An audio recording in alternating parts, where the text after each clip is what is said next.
Hello friends, welcome back to my channel. ட்ராமாக்குள்ளே போகிறதுக்கு முன்னாடி மறக்காமல் இந்த வீடியோவுக்கு ஒரு லைக்கை போட்டுருங்க. அப்படியே கீழே இருக்கிற ஹை பட்டனையும் கிளிக் பண்ணிடுங்க. சரி வாங்க ட்ராமாக்குள்ளே போயிடலாம்.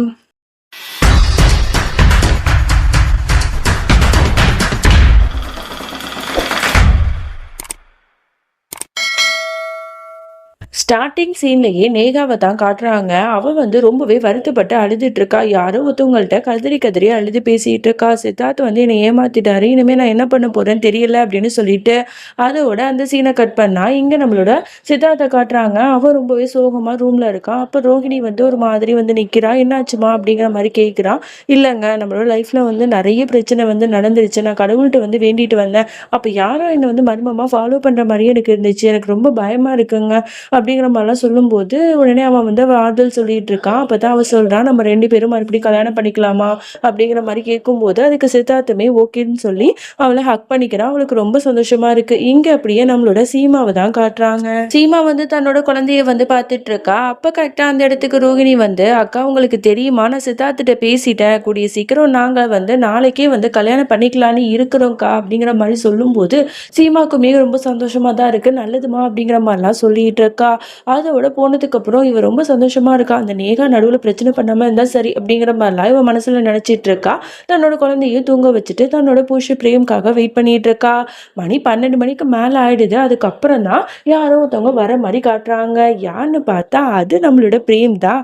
ஆட ஆமாங்க, பழைய பிரேமுக்கு பதிலா புது பிரேம் வந்துட்டான். நம்மளோட தீரஜ் தூப்பர் தான். தீரஜ் தூப்பர் ஃபேன்ஸ் யாராவது இருந்தீங்க அப்படின்னா கீழே ரெட் ஹார்ட்டை பறக்க விடுங்க. பார்க்கலாம் இவனோட ஃபேன்ஸ் இவ்வளோ பேர் இருக்கீங்கன்னு சொல்லிட்டு பிரேம் வந்துட்டீங்களா அப்படின்னு சொல்லிட்டு அவளும் ரொம்ப சந்தோஷப்படுறா. உடனே பிரேம் ஒரு செக் எடுத்து காட்டுறான். இந்த மாதிரி நம்மளோட கம்பெனி லாஸ்ல இருந்துச்சுல, ஸோ நான் ஒரு பெரிய பிஸ்னஸ் மேன்கிட்ட கடன் கேட்டிருந்தேன். ஸோ அவங்க கொடுத்துட்டாங்க. இனிமேல் எந்த பிரச்சனையும் இல்லை சீமா அப்படிங்கிற மாதிரிலாம் சொல்லும்போது உடனே 2 பேரும் சந்தோஷப்பட்டு ஹக் பண்ணிக்கிறாங்க. அதோட இந்த செக்கை எடுத்து சாமி முன்னாடி வச்சுட்டு இவன் ப்ரே பண்ணிட்டு இருக்கான். அப்போ கரெக்டாக ரோகிணி நீங்கள் நினைச்சது எல்லாம் நல்லபடியாக நடக்கும், வாழ்த்துக்கள் அப்படிங்கிற மாதிரி சொல்ல உடனே திருப்பி பார்த்தா அங்கே ரோகிணி தான் இருக்கா. ரோகிணி நீ தானா, என்ன விளையாடுற அப்படின்னு கேட்டா ஆமா நான் தான் அப்படின்னு சொல்லிட்டு உடனே அவளும் சிரிச்சிட்டு இருக்கா. மாமா நான் சொன்னது ஞாபகம் இருக்குல்ல, அக்காவை மாடிக்கு கூட்டு வந்துருங்க அப்படிங்கிற மாதிரி அவளும் சொல்றா. என்ன பிளான் பண்றாங்கன்னு ஒன்றும் புரியல. அதோட நம்மளோட சித்தார்த்தை ரோகிணி அழகா கண்ணை கட்டிட்டு அந்த டெரஸுக்கு அழைச்சிட்டு வரா. இன்னொன்னு பக்கம் நம்மளோட சீமாவை கண்ணை பொத்துட்டு பிரியமும் அழைச்சிட்டு வரா. ஆக்சுவலி இன்னைக்கு லவ்வர்ஸ் டே போல, அதனால அவங்க ஜோடிக்கு கிஃப்ட்ஸ் எல்லாம் கொடுக்கணும், சர்ப்ரைஸ் கொடுக்கணுங்கிறதுக்காக தான் நம்மளோட ரோகிணியும் பிரேமும் அழகா ப்ரீ பிளான் பண்ணியிருப்பாங்க. அதோட நம்மளோட ரோஹிணி அவனுக்கு அழகா பொக்கே எல்லாம் கொடுத்துட்டு அவனுக்காக ஒரு அழகான கிஃப்ட் கொடுக்குறா. அதை பார்த்துட்டு நம்மளோட சித்தார்த்துமே ரொம்ப சந்தோஷப்படுறான். உடனே அந்த வாட்ச் ஒரே மாதிரி இருக்கு. அது 2 பேருமே கையில கட்டிக்கிறாங்க. உடனே அவன் கையை விட்டு விலகி போறா. அவனுக்கு ஒண்ணுமே புரியல. இந்த மாதிரி நான் உங்களை விட்டு விலகி இருந்தாலுமே இந்த வாட்ச் ஒரே மாதிரி இருக்கிறதுனால நம்ம 2 பேரையுமே எப்பவுமே ஒன்னா சேர்க்கும், நம்ம 2 பேரோட ஞாபகம் அடிக்கடி வந்துட்டே இருக்கும் அப்படிங்கிற மாதிரிலாம் சொல்லுவா. இதெல்லாம் அவனுக்கு ரொம்ப பிடிச்சிருக்கு. இன்னொரு பக்கம் பிரேமும் ஒரு அழகான பேங்கில் நம்மளோட சீமா கையில போட்டு விட்டு அழகு பார்க்குறான். 2 பேரும் ரொம்ப ஜாலியா அழகா செலிப்ரேட் பண்ணிட்டு இருக்காங்க. பார்க்கவே இந்த பேர் கியூட்டா இருக்குல்ல. அப்ப கரெக்டா பார்த்தா ரோஹிணிக்கு ஒரு கால் வருது. ஒரு மர்மமான நபர்கிட்ட ஹலோ ஹலோன்னு அவ கத்துறா. ஆனா யாருமே பேச மாட்டாங்க. இதை பார்த்த உடனே சித்தார்த்துக்கும் சீமாக்கும் பயங்கரமா ஷாக் ஆகுது. உடனே நேகா தான் இப்படிலாம் பண்றாளோ அப்படின்னு சொல்லிட்டு பயப்பட ஆரம்பிக்கிறாங்க. அதோட அவங்க 2 பேரும் அவங்கவுங்க ரூம்ல போயிட்டு படுத்து தூங்குறாங்க. இங்க ரோகிணியை பார்க்கும்போது சித்தார்த்துக்கு ரொம்ப கஷ்டமா இருக்கு. அவளோட தலையை வருடி விடுறான். இவளை ஏமாத்துறமோ அப்படின்னு சொல்லிட்டு அவனுக்கு மனசு குத்துது. அப்படியே வெளில போறான். அங்க பார்த்தா சீமா தான் நிக்கிறா. என்ன சீமா, நீங்க தூங்கலையா அப்படின்னு கேட்டா, எனக்கு தெரியும் சித்தார்த், நீங்களும் தூங்க மாட்டீங்க அப்படின்னு சொல்லிட்டு, ஏன்னா குத்தமுள்ள நெஞ்சு தானே குறுகுறுக்கும். இந்த நைட்டு நேரத்துல நீங்க கண்டிப்பா தூங்க மாட்டீங்க. அந்த நேகா தானே கால் பண்ணியிருப்பா. இது மட்டும் இந்த விஷயம் எல்லாம் ரோகிணிக்கு தெரிஞ்சா அவ மனசு இவ்வளவு பாடுபடும். இதை பத்திலாம் நீங்க யோசிக்கவே இல்லைல்ல, ஈஸியா ஒரு தப்பை பண்ணிட்டீங்கல்ல அப்படின்னு சொல்லிட்டு மறுபடியும் அவன் பண்ண தப்பை குத்தி காட்டிட்டே இருக்கும்போது சித்தார்த்துக்கு ரொம்ப மன உளைச்சலா இருக்கு. நான் வேணும்னு அப்படி பண்ணல அப்படின்னு சொல்லிட்டு எவ்வளவுதோ சொல்றான். இந்த பிரச்சனையை முடிஞ்ச அளவுக்கு நீங்க நீங்க தான் சால்வ் பண்ணணும் அப்படின்னு சொல்லிட்டு இவ பேசிட்டு இருக்கா. அப்படியே இங்க ரோகிணிய தான் காட்டுறாங்க. அவ நல்லா படுத்து தூங்கிட்டு இருக்கா. அப்ப அவளோட ரூமுக்கு மர்மமான யாரோ ஒருத்தவன் வந்து வந்துட்டு இருக்கான். அவள அப்படியே வச்சக்கண்ணு வாங்காம பார்க்குறான். அப்ப ஏதோ ஒரு பொருள் கீழ விழுறத பார்த்துட்டு நம்மளோட ரோகிணி பயந்துட்டு எந்திரிச்சு பார்க்குறா. எதுக்காப்புல அந்த மர்மமான ஆளு முகமூடி போட்டுட்டு நிக்கிறான். ஐயோ அம்மா சித்தார்த் அப்படின்னு சொல்லிட்டு பயங்கரமா கத்துறா. உடனே அந்த மர்மமான நபரும் அங்கேருந்து ஓடிடுறான். இவளும் தடுமாறி கீழே விழுந்துடுறா. உடனே வீட்ல இருக்கிறவங்க எல்லாரும் பதறி அடிச்சுட்டு ஓடி வந்து பார்க்குறாங்க. என்னாச்சு ஏதாச்சுன்னு கேட்குறாங்க. அப்பதான் அவ சொல்றா, யாரோ ஒருத்தவன் இங்க வந்தா எனக்கு ரொம்ப பயமா இருக்கு அப்படின்னு சொல்லிட்டு.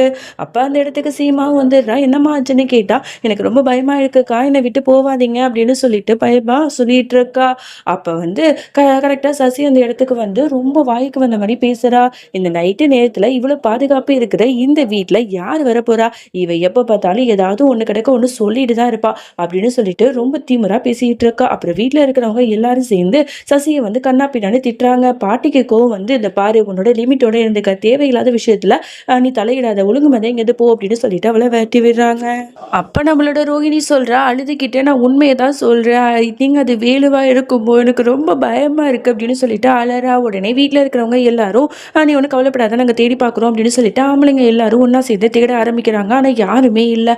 அப்ப கரெக்டா அந்த இடத்துக்கு சித்தார்த் வந்துடுறா. சித்தார்த் வந்த உடனே ஓடி போய் அவனை ஹக் பண்ணிக்கிறா. சித்தார்த் சித்தார்த் அப்படின்னு சொல்லிட்டு, ஐயோ என்னம்மா ஆச்சு, நீ கவலைப்படாத, நான் தான் உன் கூட இருக்கேன்னு, நான் உன் கூட இருக்கும்போது யாரும் உன்னை நெருங்க கூட முடியாது, எப்போவுமே உன் கூட நான் இருப்பேன் ரோஹிணி, என்னை நம்பு அப்படின்னு சொல்லிட்டு அவன் கையை இறுக்கி பிடிச்சிக்கிறான். அவளுக்கும் ரொம்ப ஆறுதலா இருக்கு.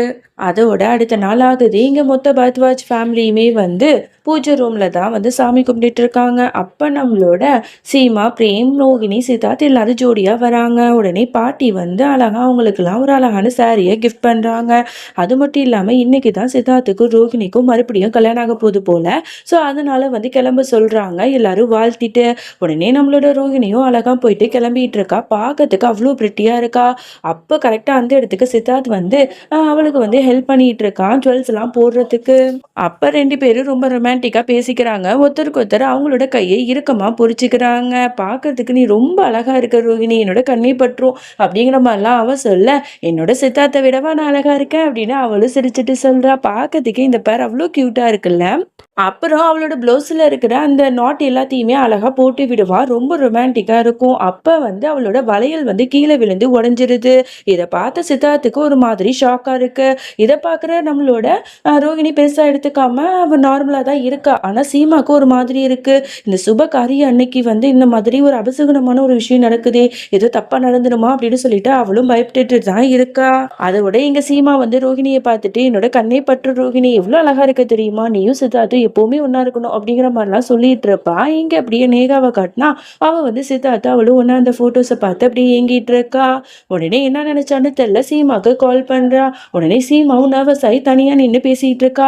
என்ன நேகா இந்த நேரத்துல எல்லாம் அடிக்கிற, என்னதான் உனக்கு வேணும் அப்படிங்கிற மாதிரி கேட்டா அவளும் வந்து நான் சித்தார்த்தை பார்க்கணும் அப்படிங்கிற மாதிரி சொல்லிட்டு இருக்கா. அப்ப அன்னிக்காரிங்க எல்லாரும் வந்து ரோகிணிட்ட, இன்னைக்கு உனக்கும் சித்தார்த்துக்கும் மறுபடியும் கல்யாணம் ஆக போதில்லை, எவ்வளவு சந்தோஷமா இருக்கு தெரியுமா அப்படிங்கிற மாதிரி சொல்லிடுறாங்க. இதை வந்து நேகா வந்து காதுல விழுந்துருது. பயங்கரமா ஷாக்காரா, என்ன ரோஹிணிக்கும் சித்தார்த்துக்கும் மறுபடியும் கல்யாணமா அப்படின்னு சொல்லிட்டு பயங்கரமா ஷாக்காரா. இல்ல இல்ல இது நடக்கக்கூடாது அப்படின்னு சொல்லிட்டு அதை விட எல்லாரும் வெளியில கிளம்பி வராங்க.